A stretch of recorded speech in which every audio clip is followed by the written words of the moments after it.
আমি কি দিয়া বুঝাইতাম? আম পাতা, জাম পাতা, বড়ই পাতার কোনো অভাব নাই। কোনো পাতা দিয়া বড়ই, কোনো পাতা দিয়া গরম জল করে না। বড়ই পাতার পানি দিয়া কেন গরম জলটা করে? আম পাতা কি দোষ করলো? জাম পাতা কি দোষ করলো? বড়ই পাতা দিয়া কেন গরম জল করা হয়? এই কথা দিয়ে কোনো মৌলবি কয় না। লাল কাপড়, নীল কাপড়, হলুদ কাপড়, কত কাপড় দেখলাম।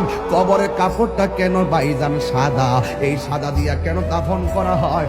এই কথা দিয়ে পৃথিবীর কোনো মৌলবি কয় না রে। এ আমার যুবক,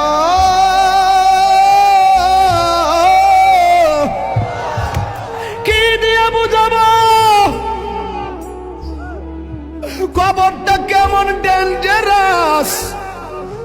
কি দিয়া বুঝাবো মরণটা কত কঠিন?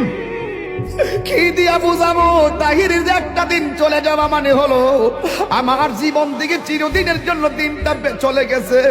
কোটি টাকা দিয়েও এই ঘন্টার সময়টা আনতে পারতাম না। এখন আমি শ্বাস ফালাইতাছি, 1 টাকা বিল দেওয়া লাগে না। নদীর পারে হাওয়া খাই, বিল দেওয়া লাগে না।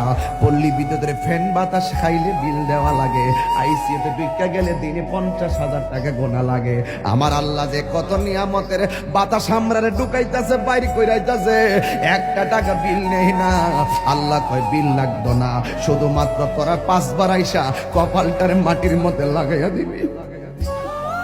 সুবহান রাব্বিয়াল আলা বলবি। দুনিয়ার মালিকের ডিউটি 20 দিন না করলে 20 দিনের বেতন কাটা। আর আমার আল্লাহ তোরা হাজিরা দিছে দৈনিক 5 বার। 1 মাসও হাজিরা দেও না, 2 মাসও দেও না, মাঝে মাঝে সিটারি হাজিরা দাও। কিন্তু আমার আল্লাহ ইচ্ছা করলে তোমার গলার মধ্যে কাটা লাগাইয়াও আমার আল্লাহ রিজিকটারে বন্ধ করে দিতে পারে। এরপরও আমার আল্লাহ রিজিক বন্ধ করো না কেন জানো নি? কারণ হলো আমার আল্লাহ কয় আমি আল্লাহ তোরে মায়া কইরা বানাইছি, মায়া লাগে।